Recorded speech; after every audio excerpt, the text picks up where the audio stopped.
Ang mga perang papel ay nakalatag sa ibabaw ng maliit na lamesa sa kusina, sa pagitan nilang dalawa. Isang harang na hindi nakikita, ngunit mas matibay pa sa alinmang pader. Para kay Ara, ang mga perang iyon ay hindi simbolo ng tulong o suporta. Iyon ay sahod. Bayad para sa serbisyo ng pagiging isang asawa sa pangalan, isang ina sa kanilang bahay. Naramdaman niya ang unti-unting paglamig ng kanyang kape habang nakatitig sa mga ito. Para sa mga gastusin ngayong linggo, sabi ni Rico, ang boses ay direkta at walang anumang emosyon. Suot na niya ang kanyang malinis na uniforme ng pulis. Handa nang umalis para sa kanyang tungkulin. Tumango lang si Ara, hindi nag-aangat ng tingin. Salamat! Ang salitang iyon ay tila laging may kasamang bigat, isang pait na hindi niya malunok. Maingat niyang kinuha ang pera at itinupi, na para bang isang resibo na ayaw na niyang makita. Ang katahimikan sa kanilang almusal ay halos nakakabingi. Ang tanging maririnig lang ay ang mahinang tunog ng mga kubyertos na tumatama sa plato. Isang ritual na paulit-ulit na lang tuwing umaga. Magkaharap sila sa mesa, pero milya-milya ang layo ng kanilang mga mundo. Si Leo lang, ang kanilang 5 taong gulang na anak, ang tanging may kulay sa kanilang walang lasa na buhay. Mama, kain ka pa po, sabi ng bata, ang bibig ay puno pa ng kanin at itlog. Ngumiti si Ara, isang tunay na ngiti na para lamang kay Leo. Okay na si Mama, anak. Ubusin mo na yan para lumaki kang malakas. Tumango si Leo at nagpatuloy sa pagkain. Pagkatapos ng ilang sandali, huminto ito at tumingin ng diretsyo sa kanyang ama, na kasalukuyang humihigop ng kape. Ang mga mata ng bata ay puno ng inosenteng pag-usisa. Papa? Ethan, sagot ni Rico, ang tingin ay nasa labas ng bintana. Bakit po si Mama hindi mo kinikis? Natigilan si Ara. Ang kutsarang hawak niya ay halos mahulog mula sa kanyang kamay. Naramdaman niya ang pag-init ng kanyang mga pisngi. Ang simpleng tanong ng isang bata ay parang isang malakas na sampal na gumising sa kanila sa katotohanan ng kanilang pagsasama. Nakita niya sa gilid ng kanyang mata ang pagkatigaga ni Rico. Bahagya itong umubo na para bang may bumara sa lalamunan. Kasi papasok na si Papa sa trabaho, di ba? Baka malate si Papa. Isang palusot. Laging isang palusot. Ganon po ba, sabi ni Leo, tila kontento na sa sagot. Okay po. Bye-bye, Papa. Ingat po kayo. Sige, anak, sabi ni Rico, mabilis na tumayo. Kinuha niya ang kanyang police cap sa ibabaw ng ref, alis na ako, Ara. Hindi niya hinintay ang sagot. Narinig na lang ni Ara ang pagsara ng pinto at ang tunog ng motor na papalayo. Naiwan na naman silang dalawa ni Leo sa katahimikan. Ngunit ngayon, ang katahimikan ay mas mabigat. Mas masakit. Nang matapos kumain si Leo at maglaro sa sala, sinimulan ni Ara ang pagliligpit ng kanilang pinagkainan. Habang hinuhugasan niya ang mga plato, ang tanong ng kanyang anak ay paulit-ulit na tumatakbo sa isip niya. Bakit nga ba? Dahil ang kasal na ito ay isang kasunduan. Isang areglo para magkaroon ng buong pamilya si Leo. Isang responsibilidad para kay Rico, at para kay Ara isang paraan para takasan ang kahihiyan ng pagiging isang dalagang ina. Walang pag-ibig. Walang romansa. Tanging respeto na manipis pa sa hibla ng buhok. Napabuntong hininga siya. Pinunasan niya ang kanyang mga kamay at naupo ulit sa mesa. Mula sa ilalim ng isang lumang dyaryo na ipinapatong sa ibabaw ng kanilang kabinet, kinuha niya ang isang pahina ng classified ads. May isang nakabilog na anunsyo doon. Wanted, administrative assistant. At least 2 years of college. With good communication skills. Ilang linggo na niya itong tinititigan. Ilang linggo na siyang nag-iisip. Ngayon, pagkatapos ng tanong ni Leo, naging buo ang kanyang desisyon. Kailangan niya itong gawin. Kailangan niyang magkaroon ng sarili niyang pera, ng sarili niyang halaga. Hindi para umalis, kundi para maramdaman man lang na may kontrol siya sa sarili niyang buhay. Para kay Leo. At para sa sarili niya. Hinawakan niya ang kanyang luma at gasgas ng cellphone. Susubukan niyang tumawag. Baka sakali. Bago pa man niya maigyal ang numero, biglang nagring ang cellphone niya. Isang hindi rehistradong numero. Nag-atubili siyang sagutin, ngunit sa huli ay pinindot din niya ang answer button. Hello, mahina niyang sabi. Hello, good morning. May I speak to Arabella Santos, isang profesional na boses ng babae ang sumagot. Kinabahan bigla si Ara. Speaking po. Ma'am, tumatawag po ako mula sa Youth Department ng Del Mundo Prime Holdings. We reviewed the application you sent online last week. Halos mapigil ni Ara ang kanyang hininga. Naalala niya ang pag-fill up sa isang online form sa computer shop noong isang linggo, isang desperadong hakbang na halos kinalimutan na niya. Nagpatuloy ang babae sa kabilang linya. We would like to inform you that you have been selected. Congratulations po, Yuna Santos. You are scheduled for a final interview tomorrow, Shamga, at our main office in Makati. Can you make it? Ang puso ni Ara ay kumalabog ng malakas sa kanyang dibdib. Isang halo ng takot at hindi maipaliwanag na saya. Isang pinto na hindi niya inaasahang magbubukas. Sa nanginginig na boses, sumagot siya. Opo. Makakarating po ako. Gabi na nang makauwi si Rico. Ang pagod mula sa maghapong patrol ay tila kumakapit sa bawat himaymay ng kanyang katawan. Pagpasok niya sa bahay, ang inaasahan niyang katahimikan ang sumalubong sa kanya, ngunit may kakaiba sa hangin. Hindi ito ang karaniwang katahimikan ng dalawang taong hindi nag-uusap. Ito ay katahimikan ng isang taong may ginagawang mahalaga. Nakita niya ang ilaw na nagmumula sa munting sala. Dahan-dahan siyang sumilip. Doon, nakita niya si Ara. Nakatayo ito sa harap ng plansahan, maingat na pinapainitan ang isang blusang kulay krema. Ito ang pinakadesenteng damit na nakita niyang isinuot nito mula nang magsama sila. Habang abala sa pag-aayos ng kwelyo, may mga salitang mahinang lumalabas sa kanyang bibig. Your strengths are. I am a fast learner and I am very organized. Nagpa-practice siya. Napatigil si Rico sa kanyang kinatatayuan, nakatago sa dilim ng pasilyo. Pinanood niya si Ara, ang determinasyon sa mukha nito, ang bahagyang panginginig ng kamay habang hawak ang plansa.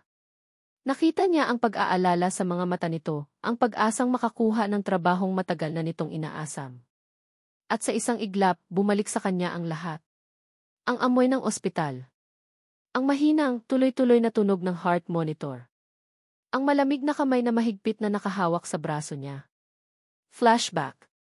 Nakatayo siya sa tabi ng hospital bed. Ang lalaking nakahiga roon, si Mang Ben, ama ni Ara, ay hindi lang niya dating hepe. Ito ang kanyang mentor. Ito ang pulis na sumalo ng balang dapat ay para sa kanya sa isang operasyon 2 taon na ang nakalilipas. Hirap na itong huminga. Ang bawat salita ay tila isang malaking sakripisyo. Rico.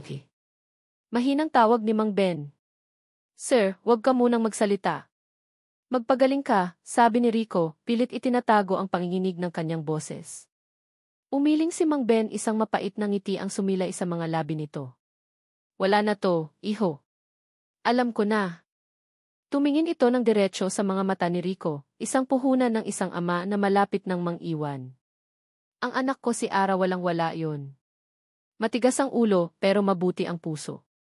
Isang butil ng luha ang pumatak mula sa mata ng matandang pulis. Bantayan mo ang anak ko, Rico. Huwag mo siyang pababayaan. Ang mga salitang iyon ay parang isang bakal na itinusok sa kanyang dibdib. Isang pangako. Isang utang na loob na hindi mababayaran ng kahit anong halaga. Isang bigat na habambuhay niyang papasanin. Pangako, sir. Hindi ko siya pababayaan, sagot ni Rico, ang mga salita ay tila nagmula sa kaibuturan ng kanyang kaluluwa. Katapusan ng flashback. Napapikit si Rico. Ang alaalang iyon ay laging sariwa, laging masakit. Tumingin siyang muli kay Ara, na ngayon ay nakaupo na at binabasa ulit ang resume na hawak. Nakikita niya sa mukha nito, hindi lang ang isang babaeng naghahanap ng trabaho. Nakikita niya ang anak ni Mang Ben, ang babaeng ipinagkatiwala sa kanya. At nakakaramdam siya ng pagkabigo sa sarili. Dahil ang kaya niya lang ibigay ay isang bahay, pera, at isang apelyido. Hindi niya alam kung paano ibigay ang kalinga. Hindi niya alam kung paano pawiin ang lungkot sa mga mata nito. Ang pagsasama nila ay isang pagtupad sa tungkulin, pero sa bawat araw na lumilipas, nararamdaman niyang kulang na kulang ang ginagawa niya. Pumasok siya sa kanyang kwarto nang walang ingay. Nagbihis. Ngunit hindi siya mapakali. Lumabas siya ng bahay, sumakay sa kanyang motor at nagtungo sa bayan. Kinabukasan, maagang nagising si Ara. Ang kaba sa kanyang dibdib ay mas matindi pa sa kape na kanyang inihanda. Habang nag-aayos, napansin niya ang isang kahon ng sapatos sa labas ng pinto ng kanyang silid. Nagtaka siya. Wala siyang natatandaang may nagpadala ng kahit ano. Maingat niya itong binuksan. Sa loob, isang pares ng simple pero matibay na black flat shoes. Saktong-sakto para sa isang interview. Sa ilalim nito, may isang maliit na papel na nakatupi. Para bukas. Good luck. Walang pangalan. Pero alam niya kung kanino galing. Iisa lang naman ang kasama niya sa bahay. Naramdaman na naman niya ang pamilyar na pag-init ng kanyang mga pisngi. Isang kilos na hindi niya inaasahan. Isang simpleng bagay, pero may kung anong kurot na iniwan sa kanyang puso. Nang magkaharap sila para sa almusal, isinuot niya ang bagong sapatos. Hindi niya ito binanggit. Hindi rin nagsalita si Rico. Ang lahat ay bumalik sa dati, tahimik, malayo. Nang matapos ang araw, pag-uwi ni Rico, naabutan niya si Ara sa sala. Nakaupo ito, nakatingin sa malayo, pero may kakaibang ngiti sa mga labi. Kumusta? Tanong ni Rico, sinubukan gawing kaswal ang kanyang boses. Tumingin si Ara sa kanya. Sa unang pagkakataon sa loob ng mahabang panahon, ang mga mata nito ay hindi nagpakita ng hiya o pagkailang. Mayroon itong kislap. Natanggap ako. Isang salita lang ang lumabas sa bibig ni Rico. Mabuti yan. Tumango siya at naglakad papunta sa kanyang silid, isinasara ang pinto sa likuran niya. Ngunit sa loob ng kwarto, napasandal siya sa pinto at napabuntong hininga.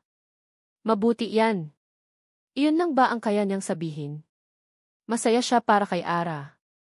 Totoong masaya siya. Nakita niya ang pag-asa sa mga mata nito. Ngunit sa likod ng kasiyahang iyon, may gumapang na malamig na takot sa kanyang sistema. Isang takot na hindi niya maipaliwanag. Ngayong may trabaho na si Ara, magkakaroon na ito ng sariling mundo. Sariling buhay. At baka sa mundong iyon, hindi na siya kailangan. Baka ang kasunduan nila ay unti-unti nang maging abo, at ang pangako niya kay Mang Ben ay mapunta sa wala. Ang unang araw ni Ara sa trabaho ay parang isang panaginip. Ang gusali ng Del Mundo Prime Holdings ay nagtataasan at kumikinang, gawa sa salamin at bakal. Pagpasok niya pa lang sa lobby, naramdaman niya agad ang agwat ng mundong ito sa simpleng buhay na kinalakihan niya. Ang lahat ay abala, mabilis at mailayunin. At sa unang pagkakataon sa loob ng 6 na taon, naramdaman ni Ara na bahagi siya ng isang bagay na mas malaki kaysa sa kanyang sarili. Welcome sa team, Ara, bati ni Lani, ang head ng kanilang administrative department. Isang masayahing babae na may malakas na tawa. Huwag kang mag-alala, mukha lang kaming seryoso dito, pero mababait kami. Ngumiti si Ara. Salamat po, Ma'am Lani. Gagawin ko po ang lahat ng makakaya ko. Mabilis niyang natutunan ang mga gawain. Ang pag-aayos ng mga dokumento, pagsagot sa mga tawag, pag-schedule ng mga meeting. Ang bawat task, gaano man kaliit, ay nagbigay sa kanya ng isang pakiramdam ng katuparan. Dito, siya si Ian na Santos, isang administrative assistant. Hindi isang idalagang ina, hindi isang di-asawa sa papel. Naramdaman niya ang unti-unting pagbabalik ng kanyang kumpiyansa.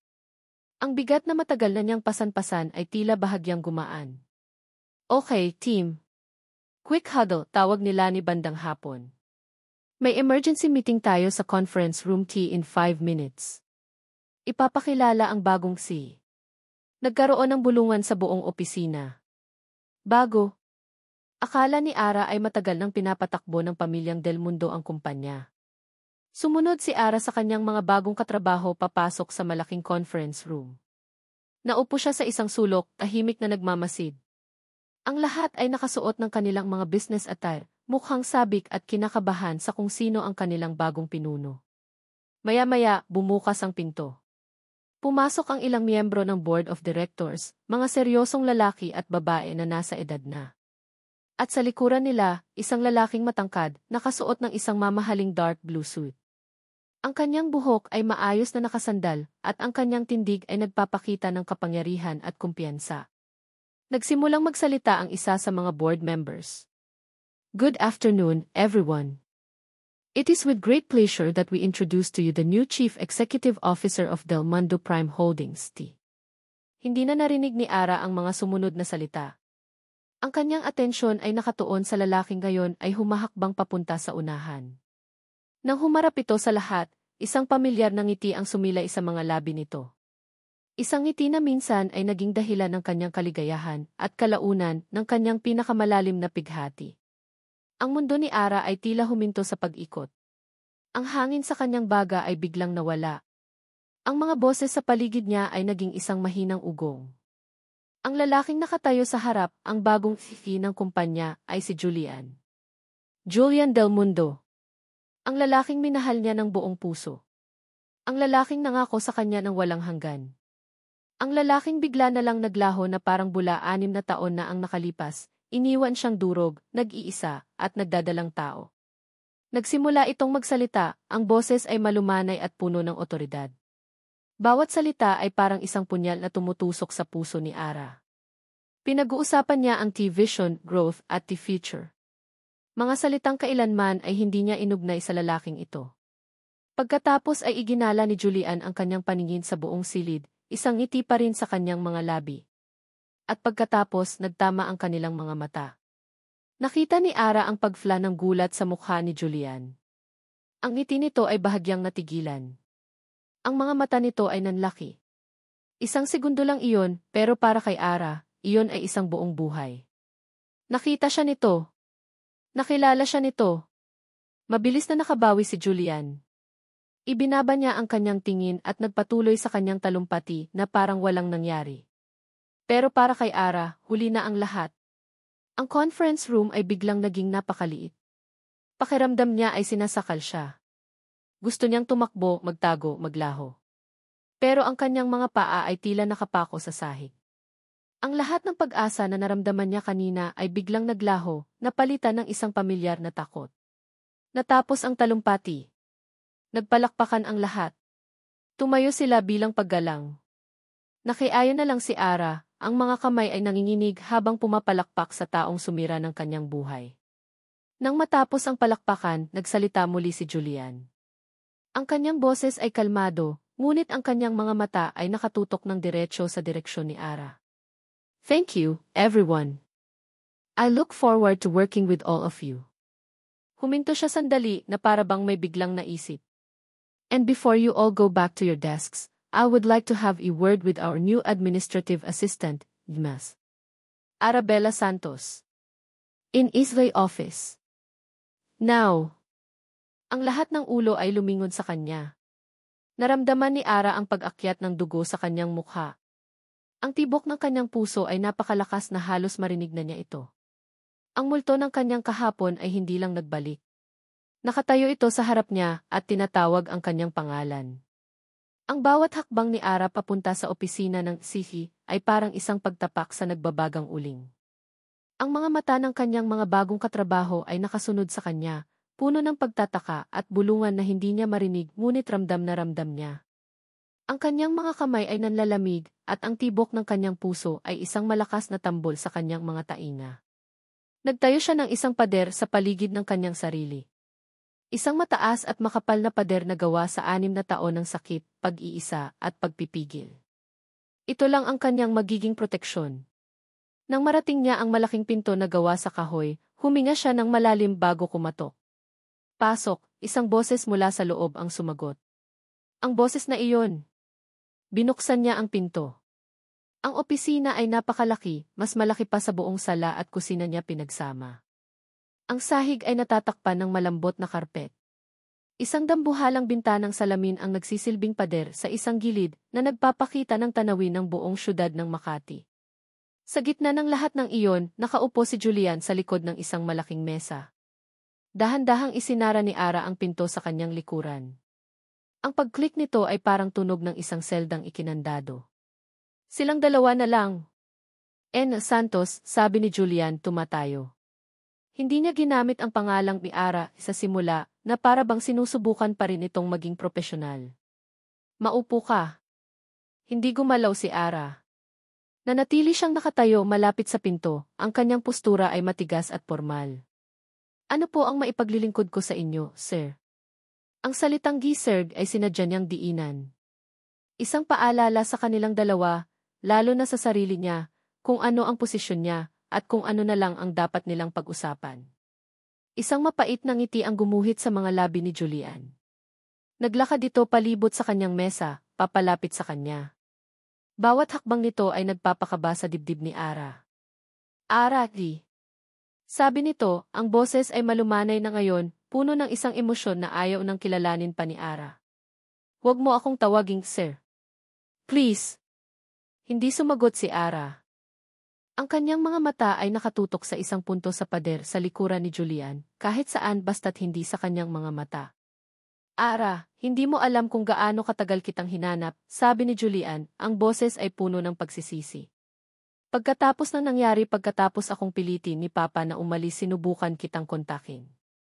Pinalitan ninyo ang numero ng telepono. Lumipat kayo ng bahay. Ginawa ko ang lahat pero hindi na kita natagpuan. Kasungalingan, sigaw ng isang boses sa isip ni Ara. Kung gusto mo talaga, may paraan. Pero walang salitang lumabas sa kanyang bibig. Nanatili siyang parang isang estatwa. Wala akong balak na iwan ka. Napilitan lang ako, Ara. Para sa pamilya. Para sa kumpanyang ito. Itinuro niya ang paligid. Ito ang dahilan kung bakit nawala ka sa akin. Hindi na napigilan ni Ara ang sarili. Sir, muli niyang sabi, ang boses ay malamig at walang kabuhay-buhay. Nandito po ako para magtrabaho. Ang nakaraan ay nakaraan na. Kung wala na po kayong iutos na may kinalaman sa trabaho ko, babalik na po ako sa desk ko. Lumapit pa si Julian, isang hakbang na lang ang pagitan nila. Hindi, Ara. Hindi pa tapos. Sinubukan nitong abutin ang kanyang braso. Gusto kong bumawi. Sa sandaling naramdaman ni Ara ang pagdampi ng mga daliri ni Julian sa kanyang balat, napaurong siya na parang napaso. Isang hindi sinasadyang reaksyon na nagmula sa kaibuturan ng kanyang katawan. Isang reaksyon na dala ng alaala ng pag-iwan at sakit. Natigilan si Julian. Nakita niya ang takot sa mga mata ni Ara. Ang sakit. At ang galit. Tumalikod si Ara, handa nang umalis. Hindi na niya kaya. Ang pader na itinayo niya ay unti-unti nang gumuho. Sandali, sabi ni Julian, ang boses ay mas matigas na ngayon, mas may diin. Hindi na ito nakikiusap. Ito ay nag-uutos. Huminto si Ara, ang kamay ay nasa doorknob na. Huwag mong isipin na ganito na lang matatapos, sabi ni Julian mula sa kanyang likuran. Ang bawat salita ay may bigat. Ngayong nahanap na kita, hindi na kita pakakawalan ulit. Hindi lumingon si Ara. Binuksan niya ang pinto at mabilis na lumabas. Ngunit bago pa man niya maisara ang pinto, narinig niya ang huling sinabi nito. Isang pangako na para sa kanya ay isang banta. Gagawin ko ang lahat para maitama ang mga pagkakamali ko, Ara. Lahat. Napansin ni Rico ang pagbabago kay Ara sa mga sumunod na araw. Ang kislap sa mga mata nito noong unang araw ng trabaho ay napalitan ng isang anino ng pag-aalala. Mas tahimik ito kaysa dati na kung iisipin ay halos imposible nang mangyari. Madalas niya itong nahuling nakatulala, malalim ang iniisip. At higit sa lahat, lagi itong nagugulat. Isang mahinang tunog lang ng telepono o isang biglaang pagbukas ng pinto ay sapat na para mapatalon ito. Bilang isang pulis, sanay siyang magbasa ng tao. At ang nababasa niya kay Ara ay takot. Hindi niya alam kung saan ito nanggagaling at iyon ang bumabagabag sa kanya. Ang trabahong dapat ay magbibigay dito ng kumpiyansa ay tila nagdulot pa ng panibagong bigat. Gusto niyang magtanong pero paano? Anong karapatan niya? Ang kanilang kasunduan ay malinaw, maging ama kay Leo, magbigay ng suporta. Walang nakasulat doon tungkol sa pag-alam ng mga sikreto ng puso. Kaya nanahimik na lang siya, nagmamasid mula sa malayo, habang nararamdaman ang unti-unting pagbalik ng pader sa pagitan nila. Isang gabi, hating gabi na, nagising si Rico sa isang mahinang iyak. Hindi ito malakas, pero sapat na para magising ang kanyang instinct bilang isang ama at isang pulis. Mabilis siyang bumangon. Ang iyak ay nagmumula sa kwarto ni Leo. Pagbukas niya ng pinto, naabutan niya si Ara na yakap-yakap ang bata. Si Leo ay umiiyak at nanginginig, at si Ara ay hindi mapakali, paulit-ulit na pinupunasan ng basang bimpo ang noo ng anak. Anong nangyari? Tanong ni Rico, ang boses ay kalmado pero alisto. Rico, gulat na sabi ni Ara. Mataas ang lagnat niya. Kanina pa hindi bumababa. Halata sa boses ni Ara ang pag-aalala, ang helplessness ng isang ina. Lumapit si Rico at hinipo ang noo ni Leo. Nag-aapoy sa lagnat. Ang pagiging kalmado niya sa mga emergency situation ay agad na lumabas. May gamot ka ba dyan para sa lagnat? Tanong niya. Pero kanina ko pa pinainom. Ayaw pa ring bumaba, sagot ni Ara, malapit nang maiyak. Okay, kumuha ka pa ng isang planggana ng maligamgam na tubig. Ako na ang bahala rito, utos ni Rico. Sumunod si Ara nang walang tanong. Hinubad ni Rico ang pang-itaas na damit ni Leo para mas makahinga ang balat nito. Kinuha niya ang bimpo mula kay Ara at maingat na pinunasan ang mga braso at binti ng bata.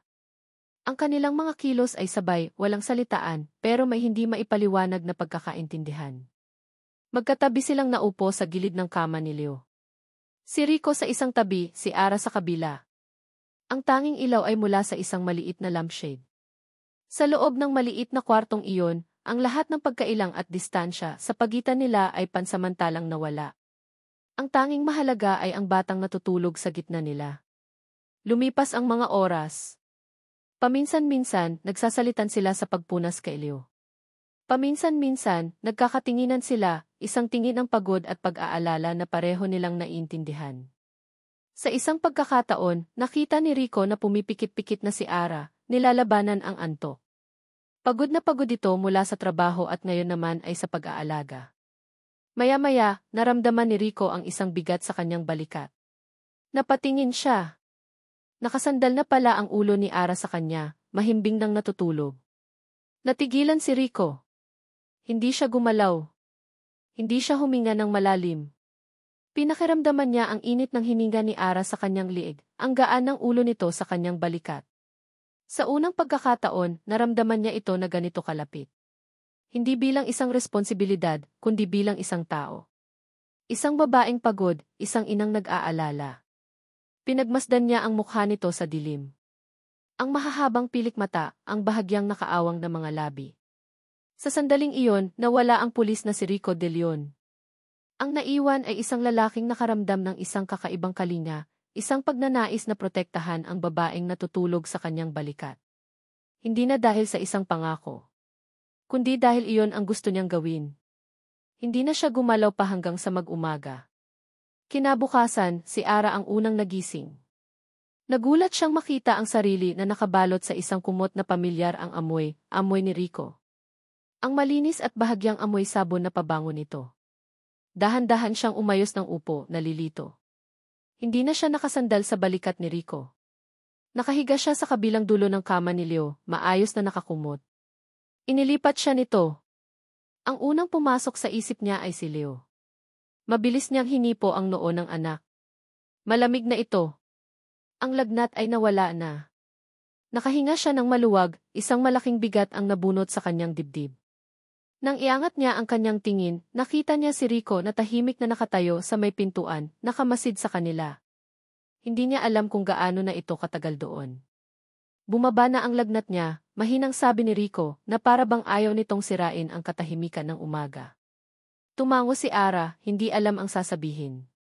Nagtimpla ako ng kape, dagdag ni Rico, tumuturo sa labas ng kwarto. Para sa'yo. Pagkatapos ay tumalikod na ito at lumabas, binibigyan siya ng espasyo. Dahan-dahang tumayo si Ara. Ang kanyang mga buto ay tila nanakit sa pagkakaupo ng matagal, ngunit hindi niya ito ininda. Sumunod siya sa kusina. Doon, sa ibabaw ng mesa, isang tasa ng mainit na kape ang naghihintay sa kanya. Umuusok pa.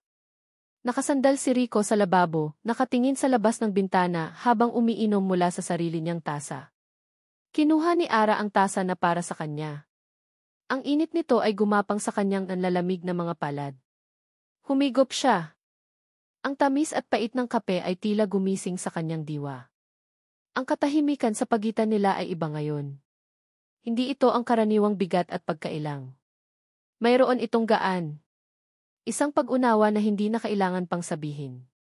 Tumingin siya kay Rico na nakatalikod pa rin sa kanya. Ang lapad ng mga balikat nito sa ilalim ng puting sando. Ang lalaking ito, ang estrangherong asawa niya, ang kasama niya buong gabi. Hindi siya iniwan. Salamat, Rico, sabi ni Ara, ang boses ay mahina ngunit malinaw. Hindi ito ang pilit na isalamat na lagi niyang sinasabi kapag inaabutan siya ng pera. Ito ay totoo. Taos puso. Salamat sa kape at sa lahat kagabi. Dahan-dahang lumingon si Rico. Walang sinabi. Umiti lang ito. Hindi isang malaking ngiti. Isang maliit lang, bahagyang pag-angat ng gilid ng kanyang mga labi. Pero iyon ang unang pagkakataon na nakita ni Ara na ang ngiti ni Rico ay umabot hanggang sa kanyang mga mata. Ang mga mata niyang laging mukhang seryoso at malayo ay biglang nagkaroon ng bahid ng init. At sa sandaling iyon, naramdaman ni Ara ang isang kakatuwang pagtibok sa kanyang dibdib. Isang pitik. Isang kaba na hindi dahil sa takot, kundi dahil sa iba. Mabilis siyang umiwas ng tingin, itinutuon ang pansin sa tasang hawak. Naramdaman niya ang muling pag-init ng kanyang mga pisngi, pero sa ibang dahilan na ngayon. Tumango lang si Rico, pagkatapos ay inilagay ang kanyang tasa sa lababo at naglakad pabalik sa sarili nitong silid, hinahayaan siyang mag-isa. Naiwan si Ara sa kusina, yakap-yakap ang mainit na tasa ng kape. Ang puso niya ay kumakalma na, ngunit ang alaala ng ngiting iyon ay nananatili. Sa unang pagkakataon mula nang tumira siya sa bahay na iyon, naramdaman niyang hindi ito gaanong malungkot. Hindi ito gaanong malamig. Sa unang pagkakataon, naramdaman niya itong parang isang tahanan. Ang maliit na ngiti ni Rico at ang init ng kapeng ibinigay niya ay naging isang maliit na kandila sa madilim na pasilyo ng puso ni Ara. Hindi nito tuluyang pinawi ang dilim, ngunit nagbigay ito ng sapat na liwanag para makita niya ang daan. Sa mga sumunod na araw sa trabaho, ang kandilang iyon ang kanyang pinanghawakan. Ang presensya ni Julian ay parang isang malamig na hangin na laging nagbabantang patayin ang ningas ng kandilang iyon. Ginawa ni Julian ang lahat para mapalapit sa kanya sa paraang propesyonal, ngunit alam ni Ara ang tunay na motibo sa likod ng bawat kilos nito.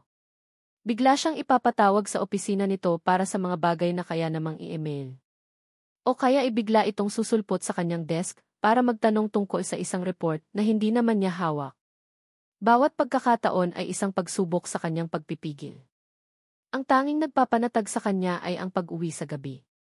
Ang tahimik na presensya ni Rico, ang masayang ngiti ni Leo, iyon ang kanyang santuwaryo. Ang pader sa pagitan nila ni Rico ay hindi pa tuluyang gumuho, ngunit may mga siwang na.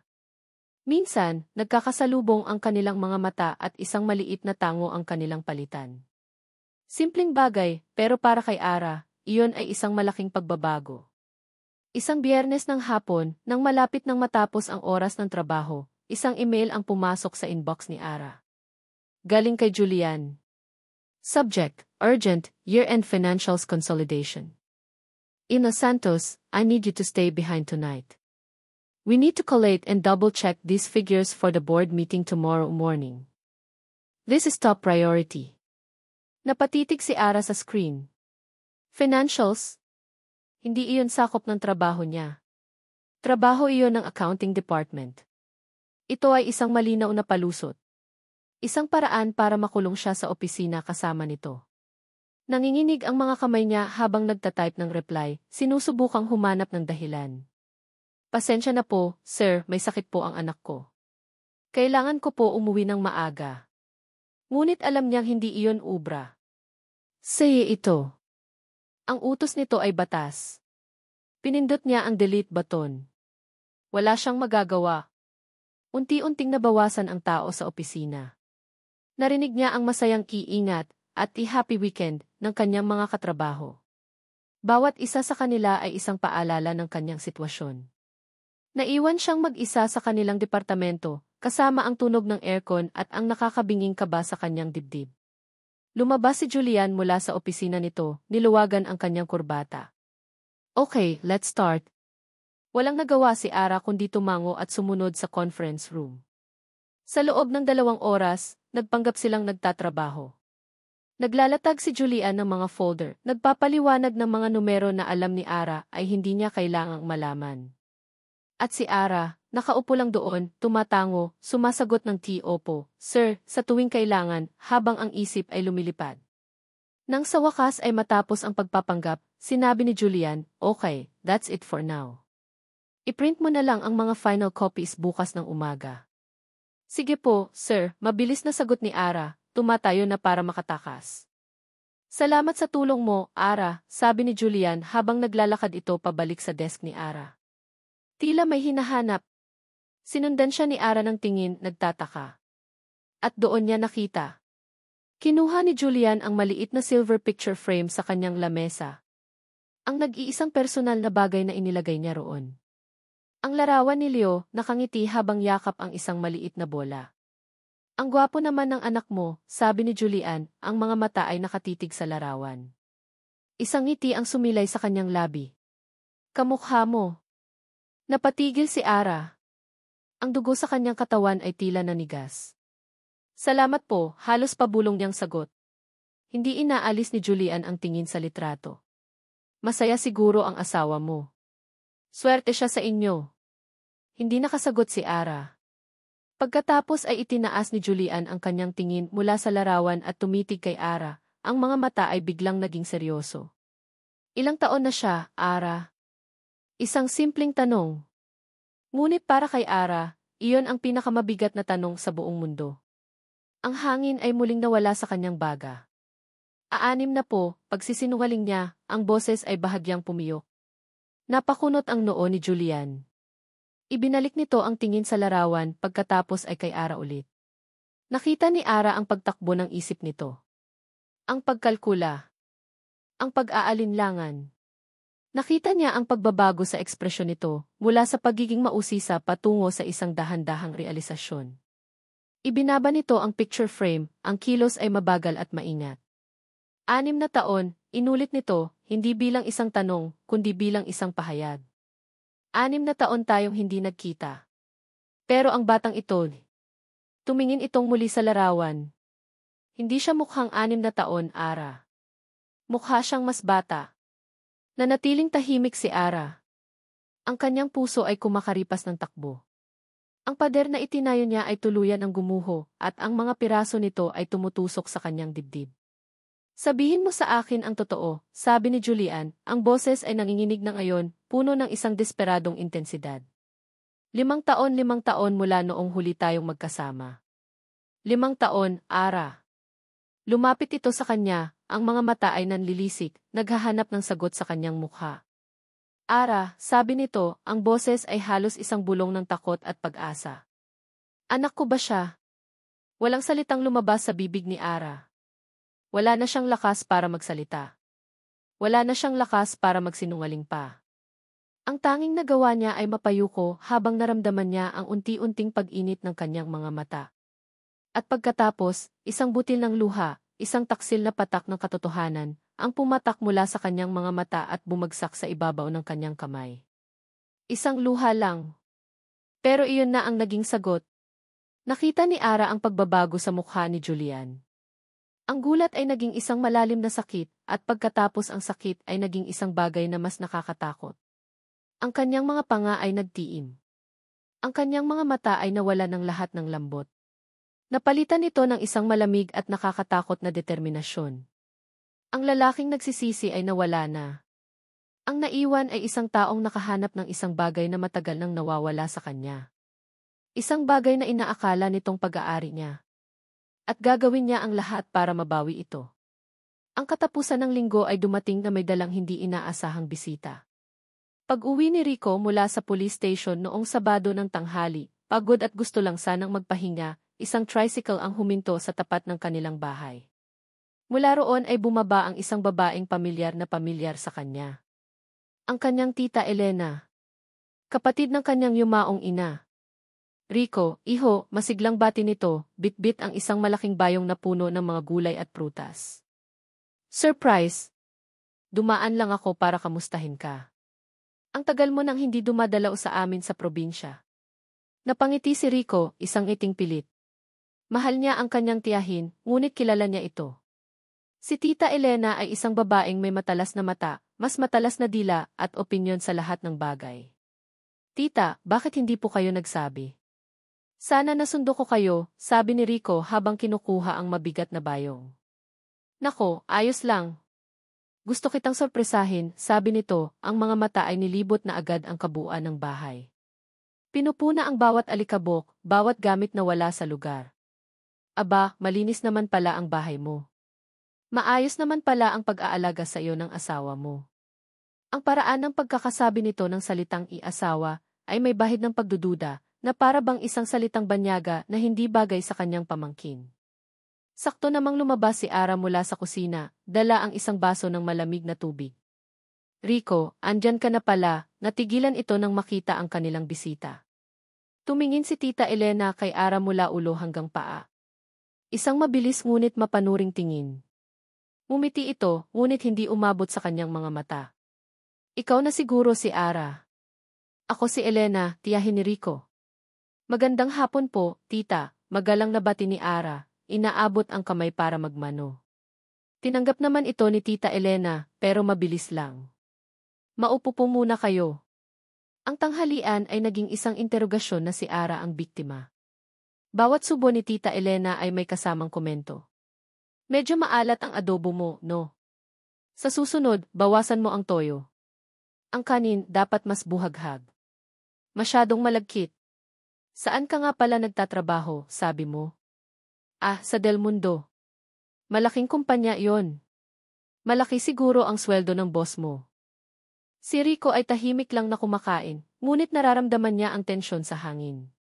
Nakikita niya ang pagpipigil sa mukha ni Ara, ang paraan ng pagyuko nito sa tuwing may puna ang kanyang tiyahin. Isang bahagi niya ang gustong sumabat, ang gustong sabihin na tita, tama na. Ngunit ang isa pang bahagi, ang pamangking lumaki sa respeto sa mga nakatatanda, ay pumipigil sa kanya. Nang hapon na iyon, habang si Ara ay nagpapatulog kailiyo sa silid, sinamantala ni Tita Elena ang pagkakataon. Lumapit ito kay Rico na nagkakape sa sala. Rico, mag-usap nga tayo, seryosong sabi nito. Bilang tiyahin mo na nag-alaga sa iyo, may karapatan akong magtanong. Napabuntong hininga si Rico. Tita, ano po iyon? Sigurado ka ba dyan sa babaeng iyan, diretsong tanong nito. Isang babaeng may anak na sa iba? Rico, isa kang pulis. May pangalan kang inaalagaan. Bakit siya? Naramdaman ni Rico ang pag-init ng kanyang ulo. Tita, mabuting tao po si Ara. Mabuting tao o marunong lang, ganti ni Tita Elena.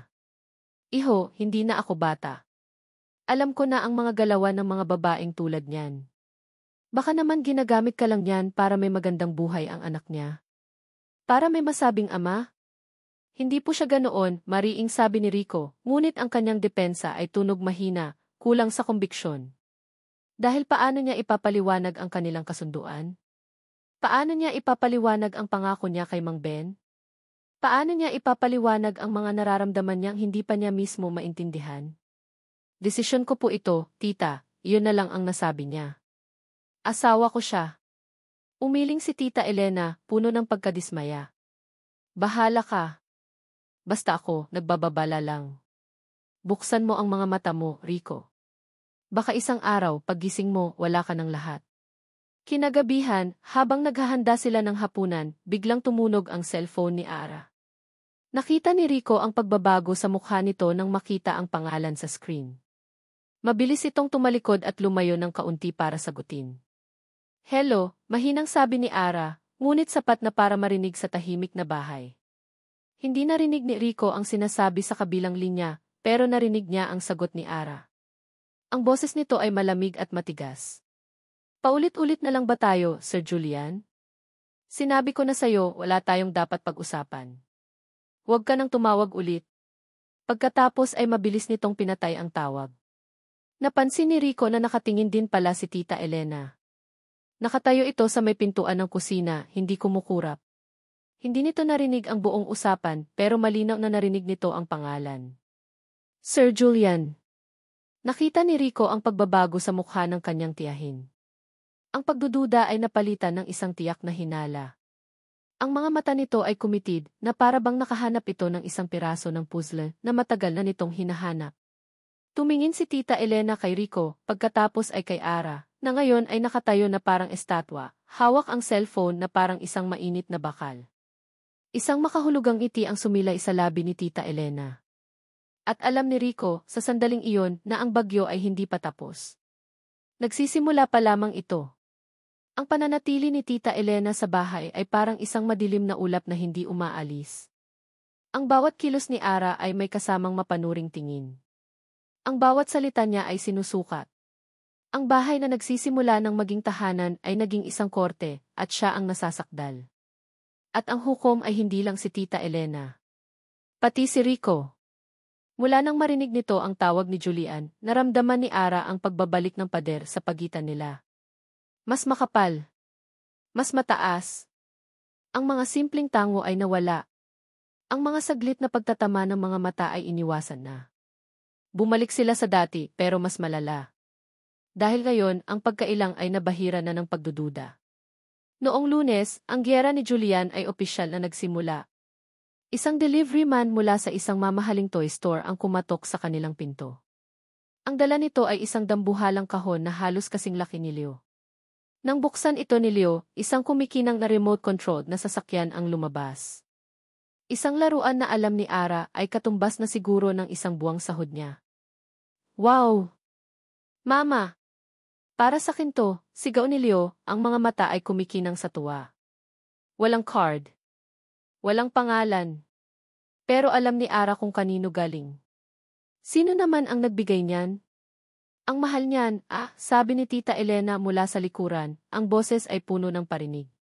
Nakatingin ito kay Ara na parang sinasabing, alam ko kung sino. Sakto namang lumabas si Rico mula sa kanyang kwarto, nakabihis na para sa duty. Natigilan ito nang makita ang laruan. Tumingin siya sa tuwang-tuwa na si Leo, pagkatapos ay sa mamahaling laruan at sa huli kay Ara. Walang salita, ngunit ang mga mata niya ay nagtatanong. Isang tanong na hindi masagot ni Ara. Paano niya sasabihin na ang ama ng anak niya ay sinusubukang bilhin ang kanilang pagmamahal? Sa opisina, mas lalong naging agresibo si Julian. Ipinatawag siya nito sa kanyang opisina. Nagustuhan ba ni Leo ang regalo ko? Tanong nito, ang paggamit sa pangalan ng anak nila ay parang isang karayom na tumusok sa puso ni Ara. Hindi mo kailangang gawin yon, malamig na sagot ni Ara. Kailangan, giit ni Julian, lumalapit sa kanya. Dahil karapatan niyang maranasan ang mga bagay na hindi ko naibigay sa kanya sa loob ng 5 taon. Tingnan mo si Leo, Ara. Tingnan mo ang sarili mo. Hindi ito ang buhay na nararapat para sa inyo. Sumandal ito sa kanyang mesa. Ang mga mata ay puno ng isang mapang-akit na pangako. Kaya kong ibigay sa kanya ang lahat. Ang pinakamagandang eskwelahan, mga laruan, bakasyon sa ibang bansa. Isang buhay na hindi kayang ibigay ng isang simpleng pulis. May asawa ako, Julian, mariing sabi ni Ara. Isang kasunduan lang yon, Ara. Alam ko. Nararamdaman ko, sagot ni Julian. Huwag mong ipagkait sa anak natin ang isang magandang kinabukasan dahil lang sa pride mo. Ang mga salita ni Julian ay lason. Isang lason na kahit anong pilit niyang isuka, ay nanunuot sa kanyang sistema. Pag-uwi niya ng gabing iyon, pagod na pagod ang kanyang kaluluwa. Naabutan niya si Tita Elena na kausap si Rico sa sala. Tumahimik sila nang pumasok siya. Alam niyang siya ang pinag-uusapan. Sa mga sumunod na araw, ang bahay ay naging isang pressure cooker. Si Julian ay patuloy sa pagpapadala ng mga regalo at pagtawag. Si Ara ay patuloy sa pagtanggi, ngunit ang bawat hindik niya ay parang isang pagkatalo kapag nakikita niya ang saya sa mga mata ni Leo. Si Tita Elena naman ay parang isang buitre, laging nag-aabang. Ayan na nga ba ng sinasabi ko, narinig niyang bulong nito kay Rico isang gabi. Mayaman yang boss niya, kaya pala ayaw kang pansinin. Natural, sino ba naman ang pipiliin ang isang pulis kung may isang milyonaryo? Pakiramdam ni Ara ay nabibiyak siya sa gitna. Ang kanyang mundo sa trabaho ay isang larangan ng digmaan laban kay Julian. Ang kanyang mundo sa bahay ay isang korte kung saan siya ay laging may kasalanan. Wala siyang kakampi. Wala siyang mapagsabihan. Ang pagod ay kitang-kita na sa kanya. Ang kanyang mga balikat ay laging mabigat. Ang kanyang mga ngiti kahit para kay Leo ay pilit. Isang gabi, pagkatapos ng isang mahabang linggo ng pressure, nakaupo si Ara sa sofa. Nakatulala. Iniisip kung hanggang kailan niya ito kakayanin. Lumabas si Rico mula sa kanyang kwarto. Umupo ito sa kabilang dulo ng sofa, pinapanatili ang distansya. Matagal itong tahimik, nakatingin lang sa kanya.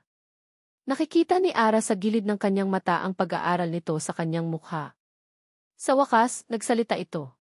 Ang boses ay mahina, halos walang emosyon, ngunit ang bawat salita ay tumago sa puso ni Ara na parang isang basag na bote. Ara, di. Simula nito, nag-aatubili. May nangyayari ba sa inyo ng boss mo? Ang tanong ay binitawan sa hangin. Simple. Direkta. At nakamamatay. Ang lahat ng pagod, sakit, at pagpipigil ni Ara ay biglang naglaho, napalitan ng isang matinding kirot. Ang lalaking nagsimula ng maging liwanag niya, ang lalaking kasama niyang nag-alaga sa anak niya buong magdamag, ang lalaking nagbigay sa kanya ng isang tasang kape at isang ngiti, ang lalaking iyon, ngayon, ay tinitingnan siya na parang isa siyang sinungaling. Hindi siya nakasagot. Napatingin lang siya kay Rico, ang mga mata niya ay Hindi siya nakasagot. Napatingin lang siya kay Rico, ang mga mata niya ay nanlalaki sa hindi makapaniwalang sakit. Ang lalaking ito, na hinangaan niya dahil sa kanyang tahimik na lakas at integridad, ay pinakinggan pala ang laso ng kanyang tiyahin. Ang lalaking ito, na akala niya ay nagsisimula ng makita kung sino talaga siya, ay bulag pa rin pala. Naramdaman niya ang pag-akyat ng init mula sa kanyang dibdib patungo sa kanyang lalamunan. Isang init na dala ng galit at pagkadismaya. Pagkatapos ng lahat nagsimula siyang magsalita, ang boses ay nanginginig. Pagkatapos ng lahat ng paninira ng tiyahin mo, pagkatapos ng lahat ng ginagawa ko, para lang itaguyod ang sarili ko at para hindi maging pabigat sa iyo. Yan ang itatanong mo sa akin. Hindi nakasagot si Rico. Nakita niya ang pagkagulat sa mga mata nito, na para bang hindi nito inaasahan ang ganitong reaksyon mula sa laging tahimik na si Ara. 6 na taon, patuloy ni Ara, ang mga salita ay dumadaloy na ngayon na parang isang sirang dam. 6 na taon akong natakot magtiwala ulit sa isang lalaki, Rico.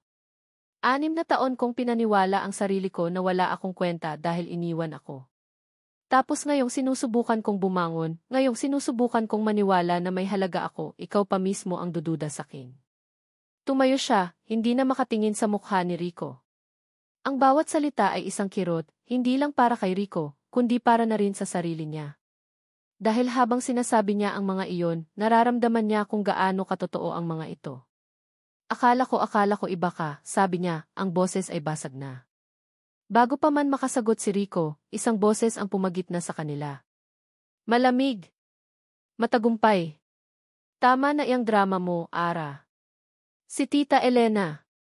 Nakatayo sa may pintuan ng kusina, nakahalukip-kip, ang mukha ay puno ng pagkamuhi. Huwag kang magmalinis. Ang boses ni Tita Elena ay parang isang matalim na kutsilyo na humiwa sa tensyonadong hangin. Napalingon sina Ara at Rico, parehong gulat sa biglaang pagsulpot nito. Huwag kang magmalinis, ulit ni Tita Elena, humahakbang papalapit sa kanila. Ang mga mata nito ay nag-aapoy sa galit, isang galit na matagal na nitong kinimkim. Tumingin ito kay Ara na may sukdulan na pagkasuklam. Huwag kang umarte na parang ikaw ang biktima dito. Tita, huwag po kayong makialam dito, mariing sabi ni Rico, sinusubukang pumagitna. Hindi. Makikialam ako, sigaw ni Tita Elena, itinuturo si Ara. Dahil niloloko ng babaeng iyan ang pamangkin ko. Niloloko niya tayong lahat. Napatitig si Ara kay Tita Elena. Ang takot na nararamdaman niya kanina ay napalitan ng isang mapanlabang galit. Wala po akong niloloko. Talaga, sarkastikong tawa ni Tita Elena. Alam mo ba kung bakit ka pinakasalan ng pamangkin ko, ha? Alam mo ba ang totoong dahilan? Natigilan si Ara. Biglang bumilis ang tibok ng kanyang puso. Tita, tama na, sigaw ni Rico, ang boses ay puno na ng desperasyon. Hinawakan niya ang braso ng kanyang tiyahin. Pumasok na po kayo sa kwarto. Pero hindi nagpaawat si Tita Elena. Itinulak nito ang kamay ni Rico. Ang kanyang mukha ay puno ng isang masamang kasiyahan na para bang naghihintay ito sa pagkakataong ito para ilabas ang kanyang huling alas. Ayaw mong malaman niya, Rico. Dahil ba natatakot kang malaman niya na hindi mo naman talaga siya mahal? Ang mga salitang iyon ay tumama kay Ara na parang isang malakas na suntok sa sikmura. Napaurong siya. Tumingin si Tita Elena ng diretso sa mga mata ni Ara. Ang bawat salita ay sinadyang maging mabagal at malinaw, para siguraduhing tatagos ito. Pinakasalan ka niya dahil sa utang na loob. Isang pangako sa namatay mong ama na nagligtas sa buhay niya. Yun lang yun. Awa lang yan, Ara. Awa. Hindi pag-ibig. Ang buong mundo ni Ara ay gumuho sa isang iglap. Ang lahat ng maliliit na piraso ng pag-asa na kanyang pinulot ay naging abo. Ang sapatos. Ang kape. Ang ngiti. Ang pag-aalaga kay Leo. Ang lahat ng iyon isang kasinungalingan. Isang pagbabayad utang. Isang transaksyon. Siya ay isang responsibilidad. Isang pabigat na kailangang pasanin. Hindi isang asawa. Hindi isang minamahal. Hindi totoo yan, pabulong na sabi ni Ara, umiiling na para bang ang pagtanggi ay kayang baguhin ang katotohanan. Ara, makinig ka sakin, sinubukan ni Rico na lumapit, ang mukha ay puno ng panik. Pero tiningnan siya ni Ara na para bang isa siyang estranghero. Isang mapanlin lang na estranghero. Ang sakit sa kanyang mga mata ay napalitan ng isang malamig at basag na kawalan. Totoo ba? Tanong ni Ara, ang boses ay walang emosyon, patay. May pangako ba, Rico? Hindi agad nakasagot si Rico. Ang kanyang katahimikan, ang kanyang pag-iwas ng tingin, ay ang kumpirmasyong kailangan ni Ara. Pero hindi ganoon, Ara. Mali ang pagkakaintindi mo. Huwag, putol ni Ara, itinaas ang isang kamay para pigilan ito. Hindi na niya kayang makarinig pa ng ibang kasinungalingan. Lahat ng kanyang pinakamasamang takot ay nagkatotoo. Ang paniniwala na hindi siya karapat-dapat mahalin. Ang paniniwala na siya ay laging iniiwan. Ang paniniwala na ang lahat ng kabutihan ay may kapalit. Tama pala siya. Mula pa sa simula, tama na siya. Hindi na siya nagsalita pa. Tumalikod siya at naglakad papasok sa kanyang silid. Ang bawat hakbang ay mabigat na para bang pasan niya ang buong mundo. Isinara niya ang pinto at ikinandado. Narinig niya ang mga katok ni Rico. Ang mga sigaw nito. Ara, mag-usap tayo. Pakiusap. Buksan mo to. Pero hindi niya ito pinansin. Umupo siya sa sahig, nakasandal sa pinto, at niyakap ang kanyang mga tuhod. Walang luhang lumalabas. Wala na. Pakiramdam niya ay tuyot na ang kanyang kaluluwa. Ang bahay na nagsimulang maging tahanan ay isa na ngayong kulungan na puno ng kasinungalingan. Kinabukasan, maagang umalis si Rico para sa kanyang duty. Hindi sila nagkita. Hindi na rin kumatok si Rico. Marahil, sumuko na rin ito.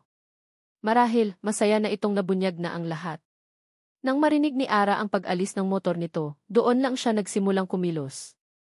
Ang kanyang mga kilos ay mekanikal, walang emosyon. Kumuha siya ng 2 bag sa isang bag, maingat niyang inilagay ang mga damit ni Leo. Sa isa pa, ang iilan niyang damit.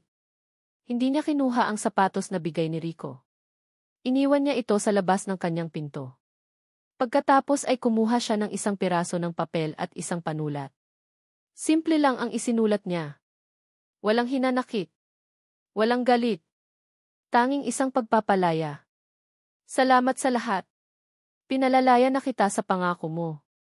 Itinupi niya ang papel at ipinatong sa gitna ng lamesa sa kusina, kung saan dati nakalatag ang perang inaabot nito sa kanya. Ginising niya si Leo, binihisan, at sinabing mamamasyal sila. Hawak ang kamay ng kanyang anak at dala ang 2 bag ng kanilang mga gamit, lumabas si Ara ng bahay. Hindi siya lumingon.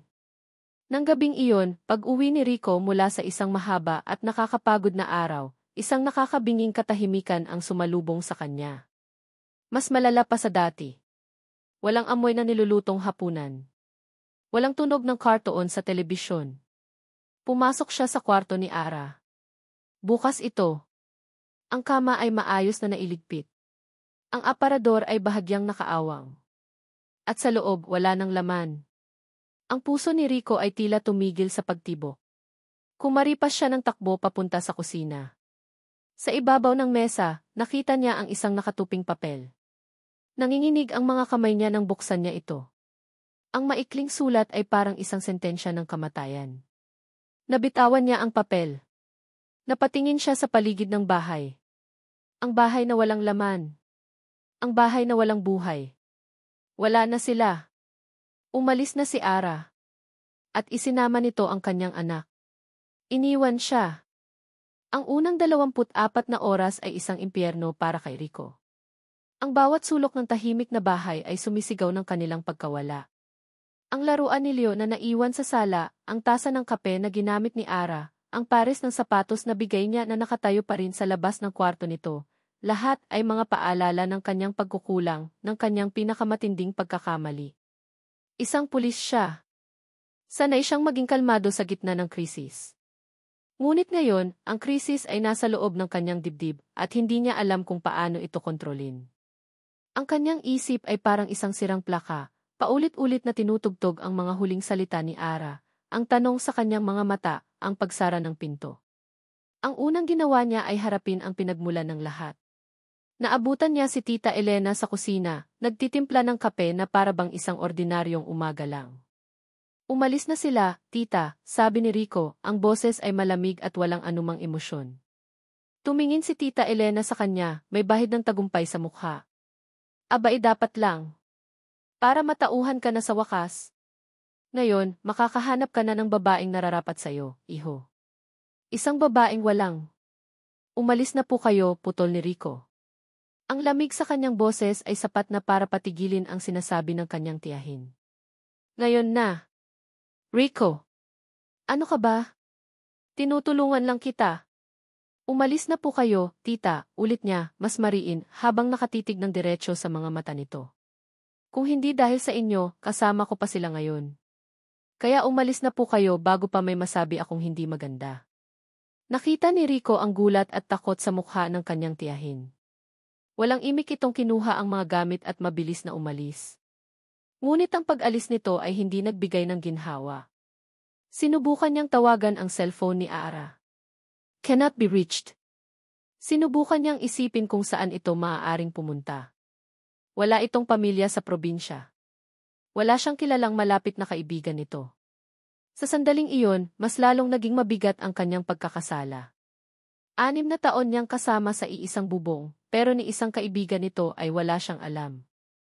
Desperado, ginawa niya ang isang bagay na ipinangako niyang hindi niya gagawin. Ginamit niya ang kanyang pagiging pulis para sa personal na bagay. Tinawagan niya ang kanyang kumpare sa Cybercrime Division. Pare, pabor, sabi niya, walang paligoy-ligoy. May ipapatrace lang sana ako. Importante. Buhay ko ang nakataya. Sa kabilang banda, si Ara ay nasa loob ng isang lugar na hindi niya kailanman naisip na mapupuntahan. Matapos umalis sa bahay ni Rico, wala siyang ibang maisip na puntahan. Hawak ang kamay ni Leo at ang kanilang mga gamit, naupo sila sa isang waiting shed sa bayan, hindi alam kung saan tutungo. At sa gitna ng kanyang kawalan ng pag-asa, iisang numero lang ang pumasok sa kanyang isip. Ang numero ni Julian. Isang tawag lang. Isang tawag lang at nandoon na ito sa loob ng 30 minuto, sakay ng kanyang mamahaling kotse. Hindi ito nagtanong. Kinuha nito ang kanilang mga gamit, isinakay sila sa kotse, at dinala sila sa isang lugar na kumikinang. Isang condominium unit sa Bonifacio Global City. Ang lobby pa lang ay parang isang hotel. Ang unit mismo ay napakalaki, may 2 kwarto, at ang bintana ay tanaw ang buong syudad. Dito muna kayo, sabi ni Julian, ang boses ay malumanay. Ligtas kayo dito. Walang sinuman ang makakahanap sa inyo. Walang mananakit sa inyo. Si Leo ay tuwang-tuwa. Tumakbo ito sa paligid, hinahangaan ang malambot na sofa at ang dambuhalang telebisyon. Para sa bata, ito ay isang adventure. Pero para kay Ara, ito ay isang kulungan. Isang magandang kulungan na gawa sa ginto. Ako na ang bahala sa inyo, sabi ni Julian, inilalagay ang kamay sa kanyang balikat. Mula ngayon, ako na. Tayo na. Sa mga sumunod na araw, ipinakita ni Julian ang pagiging perpektong ama at tagapagligtas. Nagdala ito ng mga bagong damit para sa kanila, mga laruan para kay Leo, masasarap na pagkain. Ngunit unti-unting napansin ni Ara ang mga bagay-bagay. Hindi niya pwedeng gamitin ang telepono sa unit para tumawag sa labas. Kailangan niyang ipagpaalam kung gusto niyang lumabas ng building at lagi itong sasama. Ang kanyang mga kilos ay binabantayan. Ang kanyang kalayaan ay unti-unting kinukuha. Ang tagapagligtas niya ay isa palang bantay. Isang gabi, habang tulog na si Leo, tumunog ang cellphone ni Rico. Ang kanyang kumpare. Pare, may nakuha na ako, sabi nito. Julian Del Mundo. Kaka-register lang ng isang condo unit sa GIS sa pangalan niya. 2-bedroom. Mukhang doon na umuuwi. Ibinigay nito ang address. Ang puso ni Rico ay kumalabog ng malakas. Ihisew. Isang mundo na napakalayo sa kanilang simpleng bayan sa Rizal. Ang lahat ay nag-ugnay-ugnay. Ang mamahaling laruan. Ang mga tawag. Ang mga salita ni Tita Elena. Dinala ni Julian si Ara sa mundo nito. Isang mundo kung saan si Rico ay walang lugar. Isang malamig na takot ang gumapang sa kanyang sistema. Hindi lang niya kailangang bawiin ang kanyang pamilya. Kailangan niya silang iligtas. Hindi na siya nag-isip. Hindi na siya nagplano. Ang tanging alam niya ay kailangan niyang makarating doon. Kinuha niya ang susi ng kanyang motor. Sa pagmamadali, naisabit niya ang kanyang service firearm sa kanyang tagiliran. Habang pinapaandar niya ang motor, ang tanging nasa isip niya ay ang mukha ni Ara at ang tawa ni Leo. Hindi niya hahayaang kunin ni Julian ang pamilya niya. Ang pamilyang ngayon niya lang natutunang mahalin ng totoo. Pinaandar niya ang motor, ang tunog nito ay isang sigaw ng desperasyon sa gitna ng gabi, papalayo sa walang lamang bahay, patungo sa isang digmaang kailangan niyang ipanalo. Isang malakas at mariing katok sa pinto ang bumasag sa katahimikan ng gabi. Napatalon si Ara sa gulat. Si Leo, na naglalaro sa sahig, ay napatingin din sa pinto. Si Julian, nakasalukuyang nagbabasa ng papeles sa dining table, ay napakunot ang noo. Hindi ako nag-i-expect ng bisita, sabi ni Julian. Tumayo ito at naglakad papunta sa pinto. Sumunod si Ara ng tingin, ang puso niya ay biglang kinabahan. Sino ang kakatok ng ganoon sa ganitong oras ng gabi? Pagbukas ni Julian ng pinto, isang pamilyar na figura ang tumambad sa kanila. Nakatayo sa labas, bas ng kaunting ambon, ang buhok ay magulo, at ang mga mata ay nag-aapoy sa isang halo ng desperasyon at determinasyon. Ang uniforme niya ay hindi na plansado. Ang mukha niya ay pagod. Ngunit ang tindig niya ay matatag.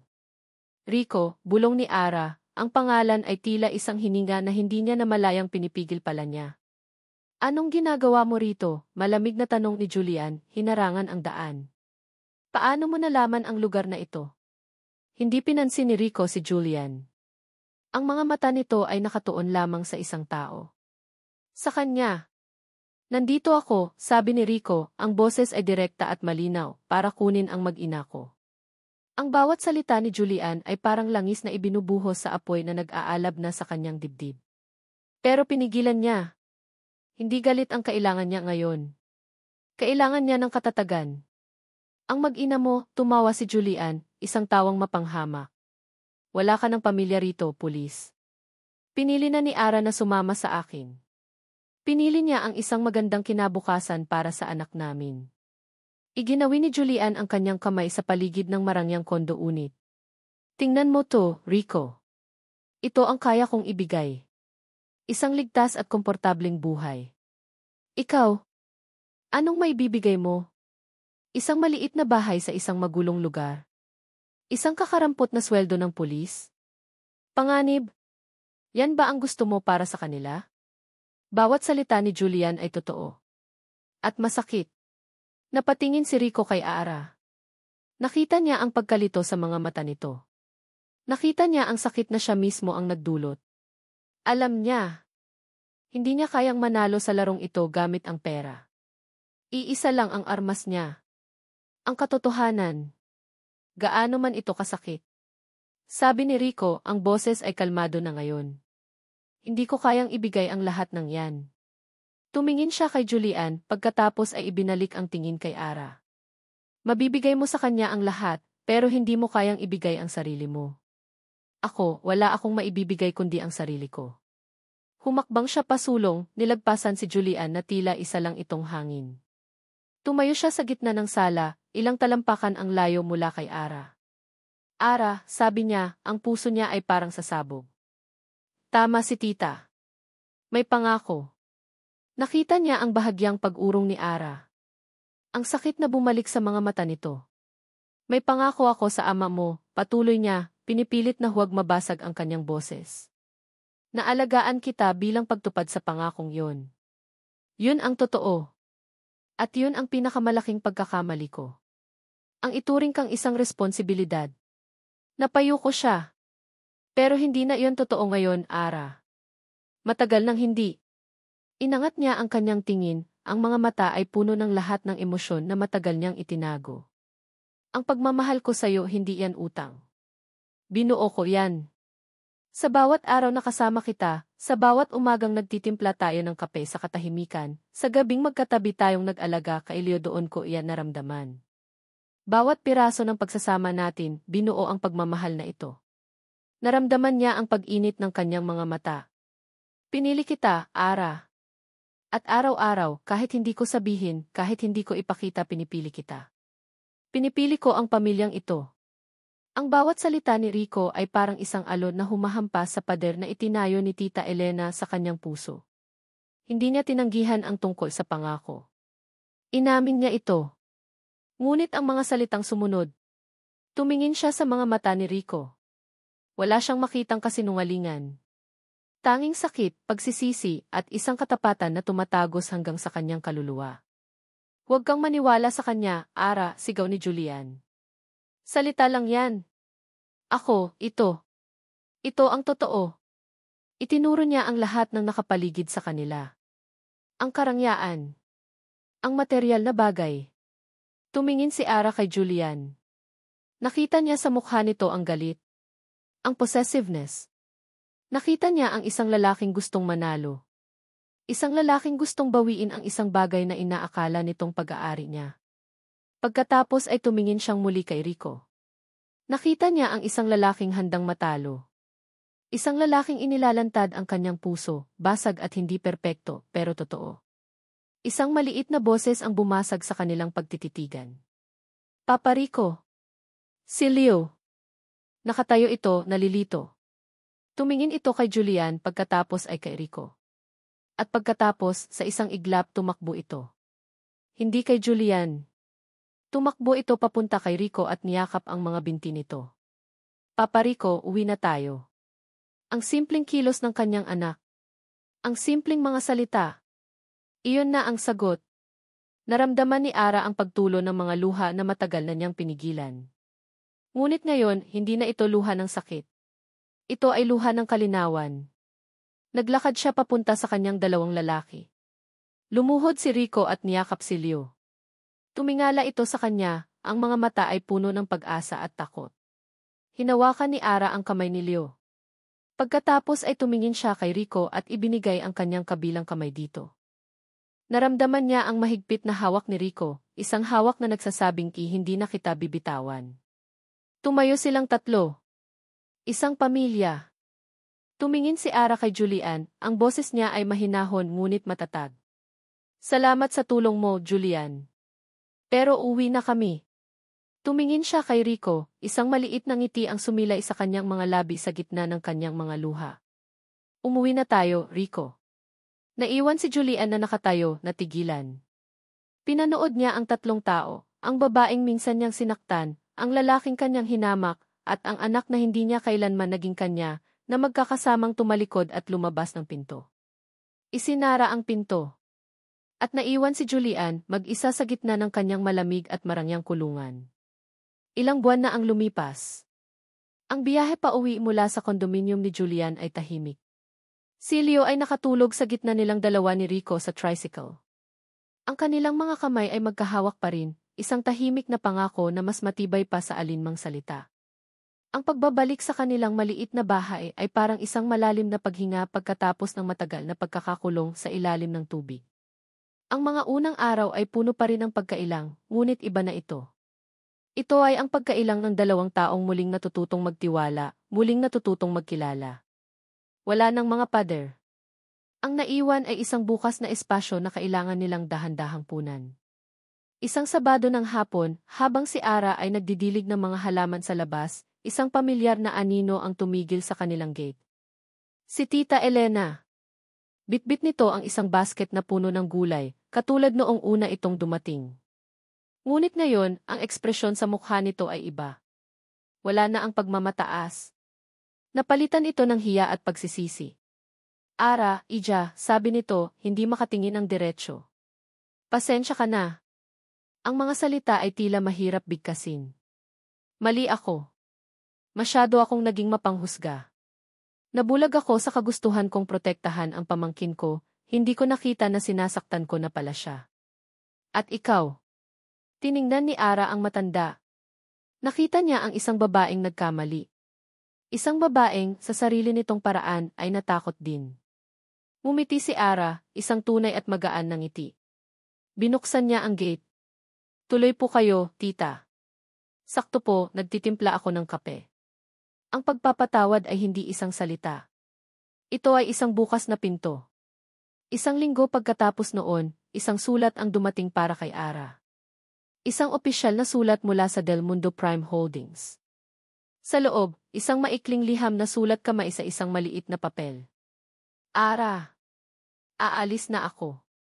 Mag-aaral ulit ako sa ibang bansa. Maybe this time, I'll learn how to be a better man. The company is in good hands. Nag-file na ako ng resignation. I've also set up trust fund for Liu. It's the least I can do. It's not payment, it's a gift. From you, Father. I'm truly sorry for everything. Be happy. You deserve it. Julian. Itinupi ni Ara ang sulat at itinabi. Isang kabanata ng kanyang buhay na sa wakas ay tuluyan ng nagsara. Ang buhay ay nagpatuloy. Ang kanilang maliit na bahay ay unti-unting napuno ng mga bagay na dati ay wala. Napuno ito ng mga usapan. Mga simpleng kwento tungkol sa nangyari sa trabaho ni Ara, tungkol sa mga kaso na hinawakan ni Rico. Napuno ito ng halakhak. Ang malakas na tawa ni Leo kapag naghahabulan sila ni Rico sa bakuran. Ang mahinang tawa ni Ara kapag nagbibiro si Rico, mga biro na corny pero sincero. At napuno ito ng mga simpleng haplos. Ang paghawak ni Rico sa kanyang kamay habang nanonood sila ng Zee, ang pagsandal ng ulo ni Ara sa balikat nito kapag pagod na siya. Mga bagay na hindi na kailangan ng salita. Isang linggo ng umaga, naabutan ni Ara si Rico sa labas. Kinukumpuni nito ang luma at sirang bisikleta ni Leo. Maingat nitong nilalagyan ng grasa ang kadena, ang noo ay nakakunot sa konsentrasyon. Nagtimpla si Ara ng 2 tasa ng kape at dinala ito sa labas. Kape muna, Papa, sabi niya, ang salitang ti Papa ay malambing na lumabas sa kanyang mga labi. Tumingala si Rico at ngumiti. Ang ngiting iyon na dati ay mailap ngayon ay kasing liwanag na ng araw. Kinuha nito ang kape. Salamat, Mama, sagot nito. Naupo si Ara sa tabi niya sa isang maliit na bangko. Pinanood nila si Leo na masayang tumatakbo-takbo sa hardin, hinahabol ang mga paru-paro. Ang hangin ay sariwa. Ang araw ay mainit. Ang lahat ay perpektong hindi perpekto. Tumingin si Rico sa kanya. Binitiwan nito ang hawak na gamit at dahan-dahang hinawakan ang kanyang mukha. Hinaplos nito ang kanyang pisngi. Mahal kita, Ara, sabi nito, ang bawat salita ay puno ng bigat at katotohanan na matagal nitong itinago. Mahal din kita, Rico, sagot ni Ara, ang puso niya ay puno ng isang kapayapaan na hindi niya kailanman naramdaman. Dahan-dahang inilapit ni Rico ang kanyang mukha. At sa pagkakataong ito, ang kanyang halik ay hindi na dahil sa isang laro, hindi dahil sa isang tanong ng bata, at hindi dahil sa isang pangako. Ang halik ay isang pagpili. Sumandal si Ara sa balikat ni Rico, ang amoy ng kape ay humahalo sa amoy ng umaga. Pinanood nila ang kanilang anak. Pinanood nila ang kanilang buhay. Naintindihan niya na ngayon. Hindi pala hinahanap ang tunay na pag-ibig. Itinatayo pala ito, pinipili at inaalagaan bawat araw. Ito ang kanilang simula. Ang simula ng bawat araw magkasama.